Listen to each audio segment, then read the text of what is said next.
Assalamualaikum, mari kita jelajahi topik Islam ini bersama-sama. Hai, tahu nggak sih, kalau bicara sejarah penyebaran Islam, kita sering banget ke tokoh-tokoh laki-lakinya ya. Khalifah, ulama besar, panglima perang. Tapi ada satu sisi cerita yang sering terlupakan, yang menurutku super penting. Peran wanita sufi dalam menyebarkan Islam. Gimana nggak penting? Mereka punya peran yang sangat signifikan. Loh, bayangkan zaman dulu, masa-masa awal Islam berkembang. Perjalanan dakwah jauh, penuh tantangan, dan terkadang berbahaya. Laki-laki mungkin lebih leluasa bepergian. Tapi wanita, mereka juga punya cara sendiri. Lebih halus, tapi nggak kalah efektif dalam menyebarkan ajaran Islam. Aku lagi baca buku tentang sejarah Islam di Afrika, dan terpukau banget sama kisah-kisah mereka. Misalnya, banyak wanita sufi yang berperan sebagai guru spiritual. Mereka mengajarkan Islam lewat cara yang sangat personal, lebih dekat dengan hati. Mereka nggak cuma mengajarkan rukun Islam atau hukum fikih, tapi juga ajaran tasawuf. Ajaran tentang kesucian hati dan keakraban dengan Tuhan. Bayangkan, mereka membimbing perempuan-perempuan lain, memberi mereka kekuatan dan keberanian untuk hidup sesuai ajaran Islam di tengah lingkungan yang mungkin belum sepenuhnya menerima. Kan, perempuan di masa itu punya keterbatasan dalam beraktivitas di ruang publik. Tapi kehadiran wanita sufi ini menciptakan ruang pribadi yang aman dan nyaman untuk berdiskusi tentang agama. Mereka menjadi tempat curhat, tempat bertanya hal-hal yang mungkin sulit diungkapkan di tempat lain. Bayangkan betapa berharganya itu, khususnya bagi perempuan-perempuan yang hidup di lingkungan yang konservatif. Selain itu, mereka juga berperan dalam menjaga dan mengelola pesantren atau surau. Mereka tidak hanya mengajar anak-anak, tapi juga menjadi panutan bagi masyarakat sekitar. Kehidupan mereka yang saleh dan taat menjadi teladan yang hidup dan menginspirasi orang lain untuk mendekatkan diri kepada Allah SWT. Ada cerita menarik tentang seorang wanita sufi di Indonesia. Meskipun aku lupa namanya, maaf. Ya, nanti aku carikan referensinya. Beliau hidup di daerah pedalaman. Dan banyak orang yang masuk Islam karena terpikat oleh kehidupan salehnya dan cara beliau mengajarkan Islam dengan sangat lembut dan penuh kasih sayang. Bukan dengan kekuatan atau paksaan, tapi dengan keteladanan. Bayangkan juga peran mereka dalam mempertahankan dan mengembangkan tradisi Islam lokal. Mereka seringkali menjadi penjaga warisan kearifan lokal yang berkaitan dengan Islam. Mereka mengintegrasikan ajaran Islam dengan budaya lokal, sehingga Islam menjadi lebih akrab dan mudah diterima oleh masyarakat. Jadi, peran wanita sufi ini sangat multifaceted. Mereka bukan hanya pasif menerima ajaran, tapi juga aktif berperan dalam menyebarkan dan mengembangkan Islam. Mereka menjadi jembatan antara ajaran Islam dengan realitas kehidupan masyarakat. Mereka membuktikan bahwa perempuan juga berperan sangat besar dalam sejarah penyebaran Islam. Bahkan kadang-kadang peran mereka lebih efektif dibandingkan laki-laki karena cara mereka yang lebih halus dan personal. Seringkali kita pada peperangan dan kekuasaan dalam sejarah penyebaran Islam. Tapi cerita para wanita sufi ini menunjukkan sisi lain yang lebih lembut, lebih personal, dan mungkin lebih mendalam. Menunjukkan bagaimana agama bisa masuk ke hati manusia lewat teladan dan kasih sayang. Mereka mengingatkan kita betapa pentingnya perempuan dalam semua aspek kehidupan, termasuk perkembangan dan penyebaran agama. Itulah kenapa kita harus mengenal dan menghargai peran mereka. Jangan sampai kita hanya mengenal sejarah dari satu sudut pandang saja. Kisah mereka adalah bagian penting dari sejarah Islam yang harus kita pelajari dan lestarikan. Gimana? Menarik, kan? Aku sendiri masih banyak yang harus kupelajari tentang ini. Mungkin kita bisa cari referensi lain bersama nanti? Tahu nggak, Rin? Aku lagi baca buku tentang sejarah Islam. Seru banget. Ternyata peran perempuan, khususnya perempuan Sufi, dalam penyebaran Islam itu nggak bisa diremehkan loh. Bayangin, zaman dulu, saat Islam baru mulai menyebar, perempuan nggak cuma jadi pendengar pasif, tapi aktor kunci. Petik 2. Wah, beneran. Aku kira peran utama cuma dipegang laki-laki aja. Itu pemikiran umum sih, Rin. Tapi kenyataannya jauh lebih kompleks. Bayangkan kondisi saat itu. Islam masuk ke wilayah baru, budaya baru, kadang dihadapi penolakan, kadang kekerasan. Nah, perempuan Sufi ini punya cara unik untuk menyebarkan ajaran Islam. Cara yang mungkin nggak terpikirkan kalau kita cuma lihat dari sudut pandang sejarah yang dominan. Laki-laki, gimana caranya? Petik 2. Nah, ini dia yang menarik. Pertama, mereka punya akses yang lebih mudah ke masyarakat. Di banyak tempat, perempuan lebih mudah diterima di lingkungan sosial daripada laki-laki, terutama saat berinteraksi dengan perempuan dan anak-anak. Bayangkan, seorang wanita Sufi yang bijak, yang hidupnya mencerminkan ajaran Islam, mengajarkan anak-anak membaca Al-Quran, mengajari perempuan lain tentang akhlak mulia, tentang kesabaran, tentang cinta kasih. Itu cara penyebaran Islam yang sangat halus, tapi efektif banget. Jadi, mereka kayak teladan hidup gitu ya. Petik 2. Tepat sekali. Kehidupan mereka yang saleh, kesabaran mereka dalam menghadapi kebijaksanaan mereka dalam menyelesaikan konflik, semua itu menjadi dakwah hidup yang sangat kuat. Lebih berkesan daripada ceramah panjang lebar, karena mereka menunjukkan, bukan hanya mengatakan. Mereka mencontohkan ajaran Islam lewat tindakan nyata. Aku bisa bayangin, ketika masyarakat melihat seorang perempuan yang hidupnya damai, tenang, dan penuh kasih sayang, meski menghadapi kesulitan, pasti tergugah hatinya. Lebih mudah menerima pesan Islam daripada dari orang yang hanya berkoar-koar. Pasti, apalagi, banyak perempuan Sufi yang punya keahlian lain. Misalnya bidan, pengrajin, atau pengobat tradisional. Melalui keahlian mereka, mereka berinteraksi dengan masyarakat, menebar kebaikan, dan sekaligus menyebarkan ajaran Islam secara perlahan tapi pasti. Mereka membuka jalan bagi penerimaan Islam dengan membangun rasa saling percaya dan hormat. Wow, aku nggak pernah mikir segitu dalamnya. Jadi, bukan cuma mengajarkan agama secara formal, tapi juga lewat tindakan sehari-hari. Petik 2. Persis. Bayangkan seorang wanita Sufi yang terampil dalam pengobatan herbal. Dia mengobati orang sakit, tanpa pamrih, sambil bercerita tentang kasih sayang Allah. Atau seorang wanita Sufi yang mahir menenun, mengajari perempuan lain teknik menenun sambil membacakan ayat-ayat Al-Quran. Itu semua dakwah yang lembut, tapi sangat efektif. Ada nggak contoh tokoh-tokoh perempuan Sufi yang terkenal? Petik 2. Banyak banget. Sayangnya, sejarah seringkali minim mencatat peran perempuan.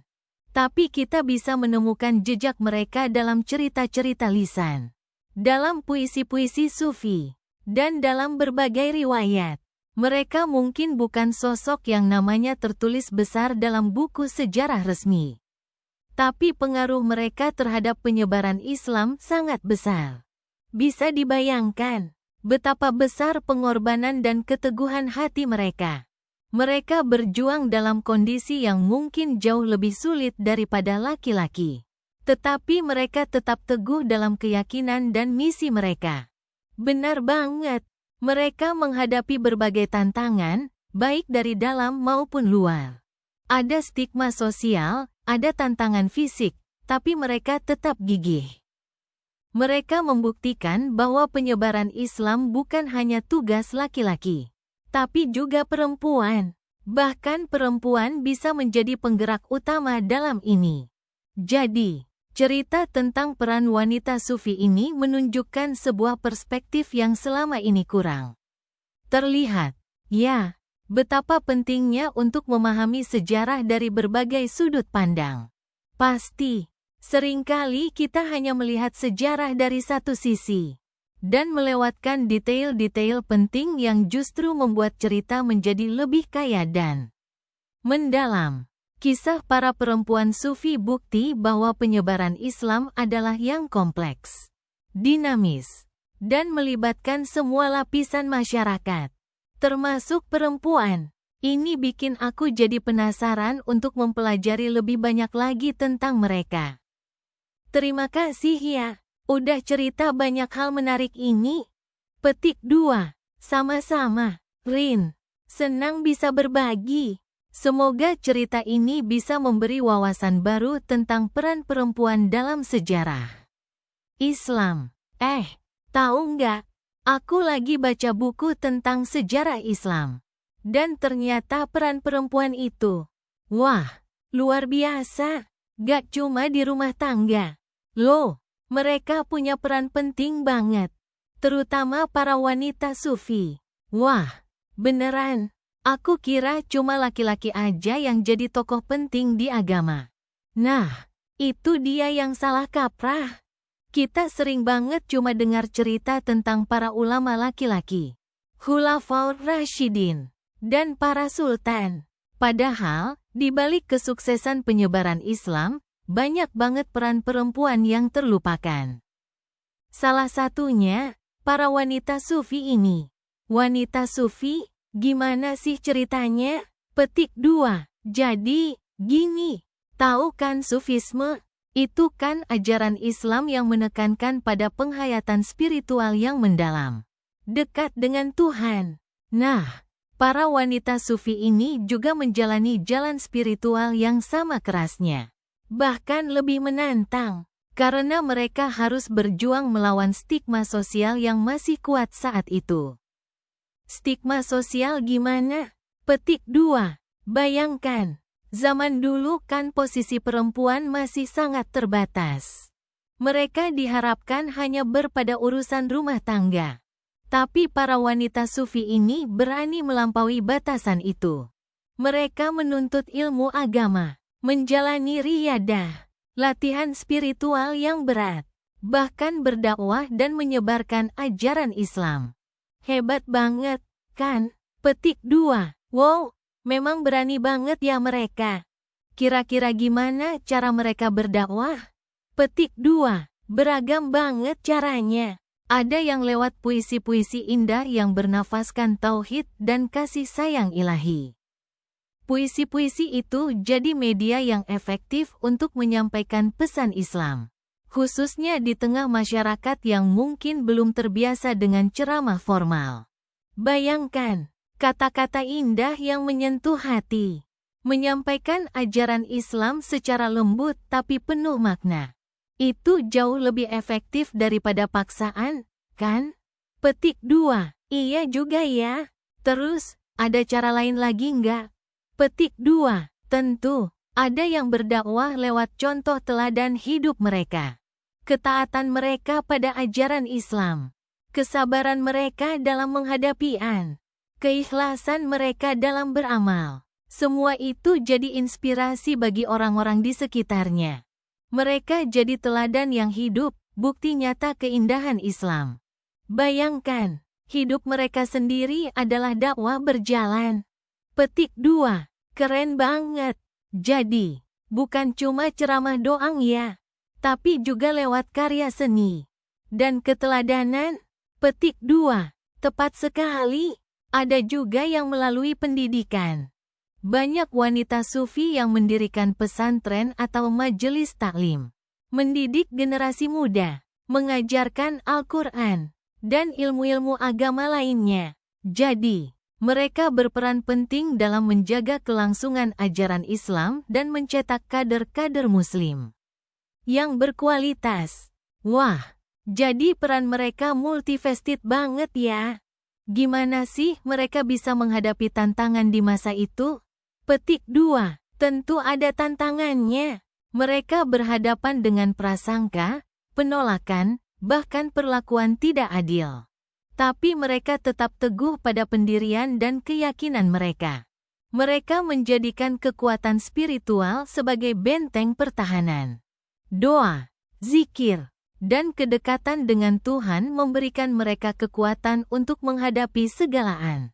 Aku jadi terinspirasi. Deh, nama-nama wanita sufi yang terkenal ada yang bisa diceritakan? Petik 2. Tentu saja. Sayangnya, banyak kisah mereka yang terlupakan karena kurangnya dokumentasi. Tapi beberapa nama yang masih tercatat dalam sejarah menunjukkan betapa besar perannya. Mereka seringkali nggak terdokumentasi secara resmi. Namun jejak spiritualitas dan pengaruh mereka masih terasa hingga kini. Kita bisa belajar banyak dari keteguhan dan pengorbanan mereka. Wah, aku penasaran banget pengen tahu lebih banyak. Ada buku atau referensi yang bisa direkomendasikan nggak? Petik 2. Banyak kok. Mungkin kita bisa cari bersama-sama nanti. Tapi yang terpenting adalah kita bisa belajar dari kisah mereka. Bahwa perempuan, meski di tengah keterbatasan, bisa berkontribusi besar dalam menyebarkan kebaikan dan ajaran Islam. Kisah mereka mengingatkan kita bahwa kekuatan spiritual dan keikhlasan bisa melampaui segala rintangan. Benar banget.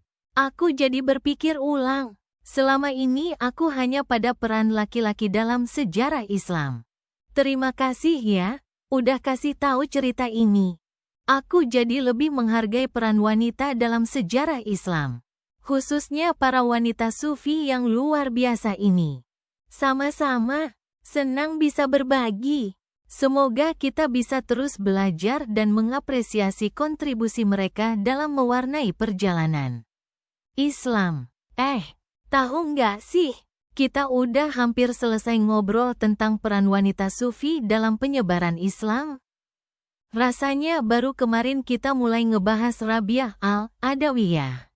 Kemudian ibunya Hafiz Ibnu Katsir. Terus banyak lagi yang luar biasa. Bayangin aja, mereka berkontribusi besar. Loh, padahal bayangan kita tentang penyebaran Islam seringnya cuma ke tokoh-tokoh laki-laki. Nah, kalau kita mau ngeliat gimana, akhirnya, peran mereka.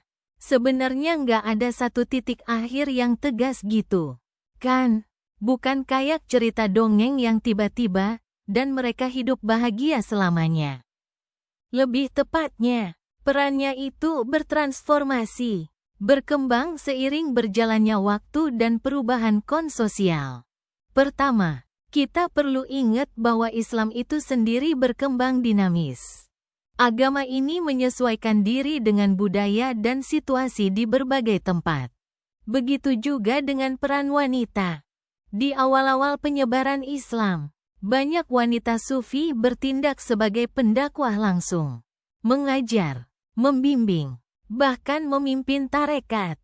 Mereka seringkali lebih mudah menjangkau komunitas tertentu, terutama wanita lainnya, karena faktor budaya dan kepercayaan yang lebih mudah diterima.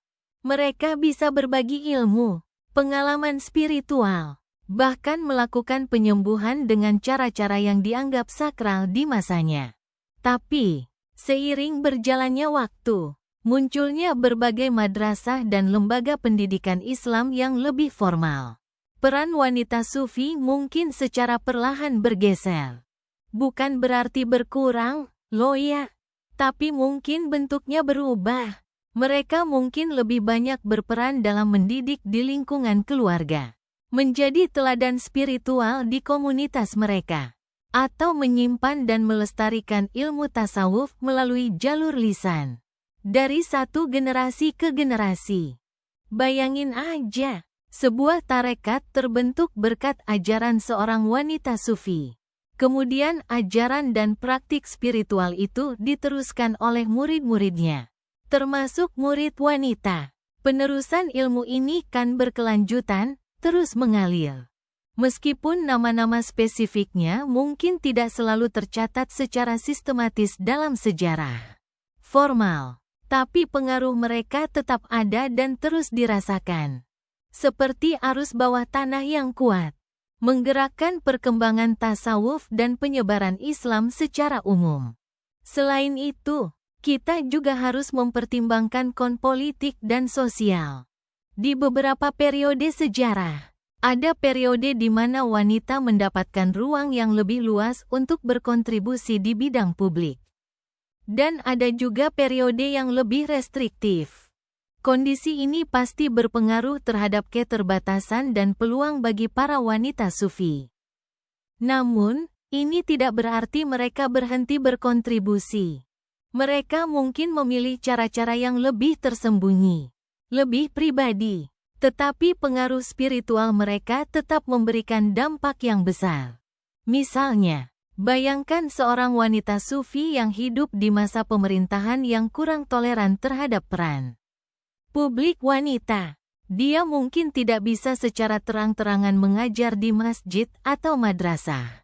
Tapi dia bisa mengajarkan nilai-nilai Islam dan tasawuf kepada anak-anak dan cucunya, kepada tetangga dan teman-temannya, melalui contoh hidup yang baik dan praktik spiritual yang konsisten. Ini juga sebuah bentuk dakwah yang sangat efektif dan berdampak panjang.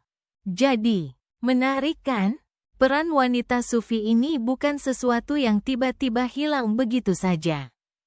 Lebih tepatnya bertransformasi, menyesuaikan diri dengan sejarah, politik, dan sosial yang berubah-ubah. Mereka tetap berkontribusi, mungkin dengan cara yang berbeda dari masa-masa awal penyebaran Islam. Pengaruh mereka tetap abadi, tertanam dalam tradisi dan praktik spiritual Islam hingga kini. Kita mungkin tidak selalu melihatnya secara eksplisit dalam sejarah tertulis, tapi jejaknya terpatri dalam ajaran, praktik, dan warisan spiritual yang terus diwariskan dari generasi ke generasi. Dan itu, menurutku, adalah sebuah warisan yang luar biasa. Mungkin kita bisa mengeksplorasi lebih dalam lagi tentang bagaimana peran mereka berkembang di berbagai wilayah dan budaya Islam. Ada banyak cerita menarik lainnya yang bisa kita ungkap bersama. Gimana? Tertarik? Kamu tahu nggak tentang peran wanita sufi dalam penyebaran Islam?